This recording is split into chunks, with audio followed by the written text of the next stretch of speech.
जिस औरत को उसके पति ने गरीब का ताना देकर घर से निकाल दिया था, उसी औरत ने 5 साल बाद अपने पति के सामने कदम रखा तो पूरे गांव उसे देखकर हैरान रह गया। लेकिन सबसे बड़ा झटका तब लगा जब उसके साथ खड़ी पुलिस ने उसके पति को सलाम किया। आखिर 5 साल में ऐसा क्या हुआ था? क्या उस औरत ने अपना सब कुछ छोड़कर एक नई जिंदगी शुरू की थी? और क्या उसका पति अपने किए की सजा से बच पाया था? आज की कहानी एक ऐसे पति और पत्नी की आप लोग को सुनाने जा रहा है। जो कहानी आप लोग सुनेंगे तो आप लोग को बहुत कुछ सीखने को मिलेगा और ये कहानी बहुत ही अच्छी है। आप लोग से रिक्वेस्ट करते हैं, अगर आप भी हमारे चैनल पे नए हैं तो चैनल को प्लीज़ सब्सक्राइब करना मत भूलिए, दोस्तों को शेयर करना मत भूलिए। अगर आप लोग कहानी सुनने के शौकीन हैं तो चैनल को अभी सब्सक्राइब कर लीजिए, हमारी सबसे पहली वीडियो आप लोगों तक पहले पहुंचेगी। चलिए कहानी को शुरू करते हैं। उत्तर प्रदेश के एक छोटे से गांव में एक लड़का रहता है जिसका नाम अमन रहता है। उसके पिता की छोटी सी किराने की दुकान थी और घर की हालत बहुत ही अच्छी नहीं थी। अमन की शादी राधिका से हुई थी। राधिका पढ़ी लिखी थी, लेकिन शादी के बाद उसने कभी अपने पति से बड़ी बड़ी मांगे नहीं की थी। वो सुबह जल्दी उठती, घर का काम भी करती और अमन की हर परेशानी में उसका साथ भी दिया करती थी। अमन शुरुआत में राधिका से बहुत प्यार किया करता था, लेकिन धीरे धीरे उसके दोस्तों और रिश्तेदारों की बातों ने उसके दिमाग में घर करने लगी थी। एक दिन उसके एक दोस्त ने कहा, अरे अमन, तेरी पत्नी तो पढ़ी लिखी है, नौकरी क्यों नहीं करती?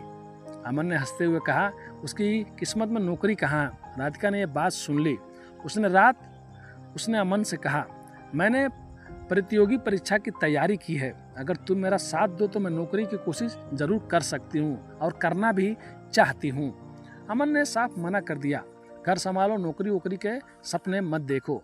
राधिका चुप हो गई, लेकिन उसने पढ़ाई कभी भी बंद नहीं की थी। रात में घर का काम करने के बाद वो चुपचाप किताब लेकर बैठ जाती। कई महीने बीत गए। एक दिन राधिका की परीक्षा का परिणाम आया। उसका चयन हो गया था। वो खुशी के अमन के सामने दौड़ पड़ी और बोली, अमन, मैं पास हो गई। लेकिन अमन के चेहरे पे खुशी नहीं थी। उसने गुस्से में कहा, अब तुम नौकरी करोगी और घर में बैठकर तुम्हारे लिए मैं पैसे लाऊंगा और खाना बनाऊंगा। राधिका ने समझाने की कोशिश की, लेकिन बात इतनी बढ़ गई कि अमन ने उसी रात उसे घर से निकाल जाने को कह दिया। राधिका ने हाथ जोड़ के कहा, मुझे मत निकालो अमन, मैं तुम्हारा घर छोड़ना नहीं चाहती। लेकिन अमन नहीं माना। राधिका सिर्फ एक बैग लेकर अपने मायके चली गई। उसे लगा कि अमन कुछ दिनों बाद उसे वापस बुला लेगा, लेकिन ऐसा नहीं हुआ। दिन महीने बदल गए। राधिका ने अकेले अपनी ज़िंदगी शुरू कर दी। उसे नौकरी की तैयारी जारी रखी। कई बार वो असफल हुई, कई रातें भूखे सोई, लेकिन उसने कभी हार नहीं मानी। आखिरकार 5 साल बाद वो प्रशासनिक सेवा में अधिकारी बन गई। इधर अमन की ज़िंदगी भी बदल गई थी। उसके पिता की दुकान बंद हो चुकी थी और घर की हालत इतनी खराब होती जा रही थी कि घर का खर्चा चलाना भी मुश्किल हो रहा था। एक दिन गांव में खबर आई कि एक नए अधिकारी गांव का निरीक्षण करने आ रहे हैं। अमन भी सड़क किनारे खड़ा था। सरकारी गाड़ी गांव में दाखिल हुई। सबसे आगे वाली गाड़ी में एक महिला अधिकारी उतरी। अमन ने जैसे ही उसका चेहरा देखा, उसके पैरों तले जमीन खिसक गई। वो राधिका थी, जो उसकी पहले पत्नी थी। वही राधिका जिसे उसने 5 साल पहले घर से निकाल दिया था। अमन कुछ बोल ही नहीं पाया। राधिका ने उसे देखा। कुछ सेकंड तक दोनों एक दूसरे को देखते रहे। फिर राधिका ने अपना चेहरा दूसरी तरफ कर लिया और अधिकारियों के साथ आगे बढ़ गई। अमन दौड़कर उसके पास पहुंचा। राधिका, मुझे माफ़ कर दो। राधिका रुक गई। अमन की आंखों में आंसू थे। मैं गलत था, मैंने तुम्हें समझा नहीं। राधिका ने शांत आवाज़ में कहा, अमन, मैं तुम्हें बहुत पहले माफ़ कर दिया था। अमन ने पूछा, तो फिर तुम मेरे साथ वापस क्यों नहीं आई? राधिका कुछ देर चुप रही, फिर बोली, क्योंकि मैं तुम्हें सिर्फ इसलिए नहीं खोया था कि तुम मुझे घर से निकाला था।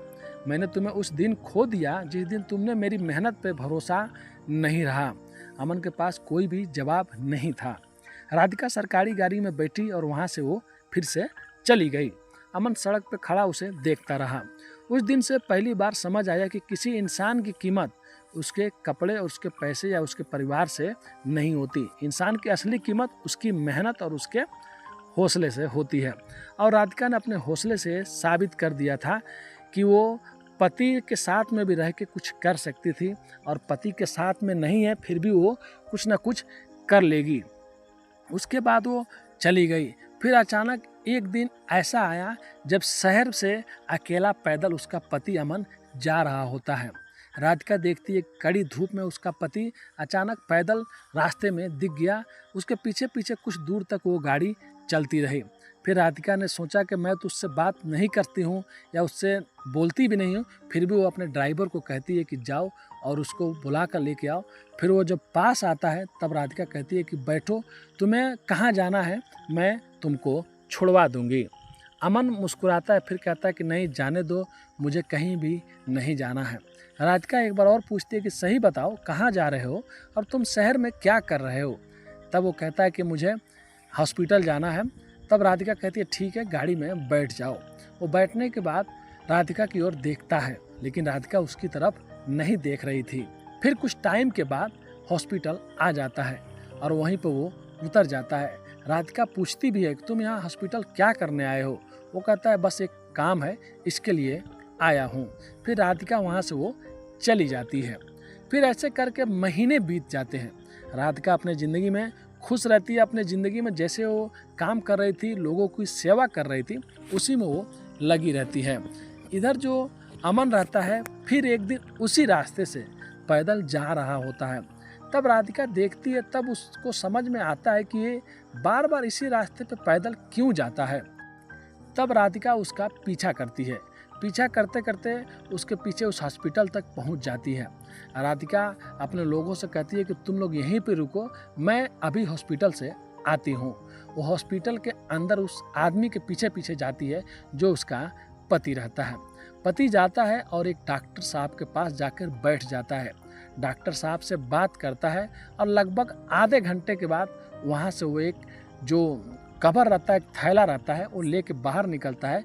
फिर वो धीरे धीरे बाहर निकल के ऑटो पकड़ता है और वहाँ से वो चला जाता है। जब ये राधिका देखती है कि वो डॉक्टर के किस कमरे से वो निकला है, तब वो डॉक्टर के पास जाती है और कहती है कि डॉक्टर साहब, मुझे एक आदमी के बारे में जानना है। डॉक्टर कहते हैं कि आप कौन हैं। तब वो अपना एक आईडी कार्ड दिखाती है, जिसके बाद डॉक्टर कहते हैं कि आप बैठ जाइए, किस आदमी के बारे में आप जानना चाहती हैं। तब वो बताती है अभी यहाँ पे एक लड़का आया था, आदमी आया था जिसका नाम अमन है, उसको क्या हुआ है, किस लिए आपके पास आया था। तब वो डॉक्टर साहब कहते हैं कि उसको तो कैंसर की बीमारी है और अभी कुछ ही दिनों से उसको कैंसर की बीमारी हुई है और वो इसी का इलाज करवाने के लिए इधर आता है जाता है, लेकिन ज़्यादा उसे कुछ नहीं हुआ है, वो ठीक हो जाएगा।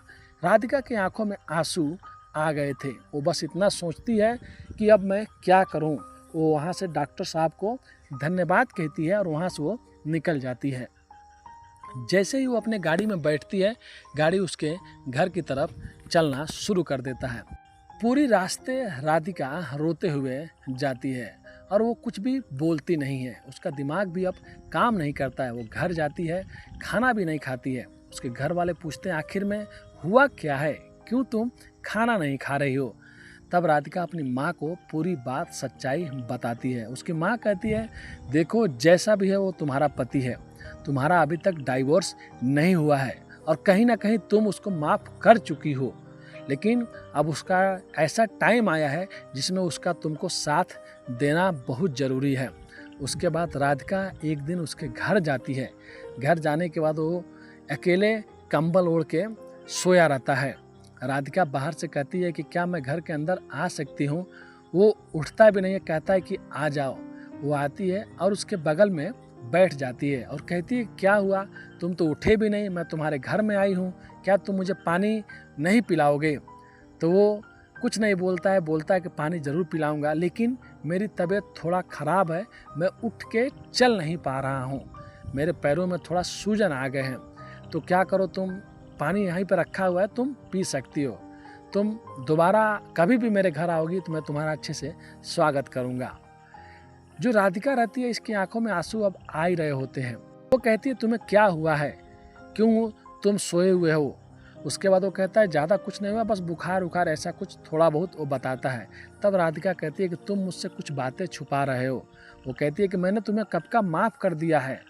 तब वो रोने लगता है और कहता है कि राधिका मुझे माफ़ कर दो, मैंने तुम्हें कभी समझा ही नहीं था, मैं तो बस यही सोच रहा था कि तुम घर में रहो, लेकिन तुम वो करना चाहती थी जो सब लोग करना चाहते हैं। तुम मेरे साथ में रहकर मेरा साथ देना चाहती थी, लेकिन मैंने तुमको घर से निकल जाने को कहा, मुझे माफ़ कर दो।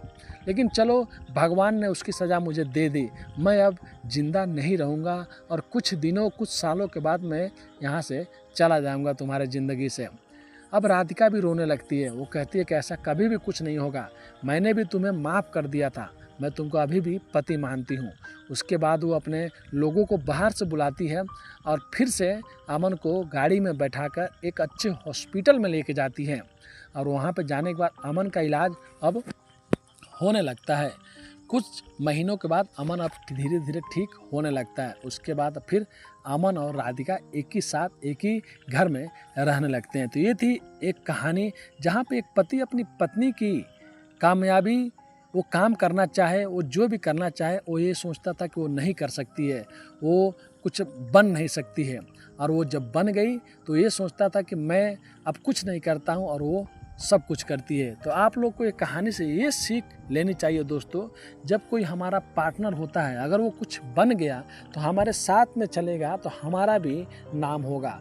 आप लोग कभी ये मत सोचिए कि मेरी पत्नी या मेरी दोस्त कोई मेरे से बड़ा बन गया, बल्कि आप लोग को उस टाइम भी खुश होना चाहिए था। राधिका यहाँ पे अगर वो अच्छी नहीं होती तो शायद अपने पति को तलाक दे देती या डाइवोर्स दे देती, लेकिन उसने कभी भी अमन को गैर नहीं समझा। तो ये थी कहानी आप लोगों को कैसी लगी प्लीज़ कमेंट करके बताइएगा। बोलने में अगर कुछ गलती हो गया होगा तो अपने भाई को माफ़ कर दीजिएगा।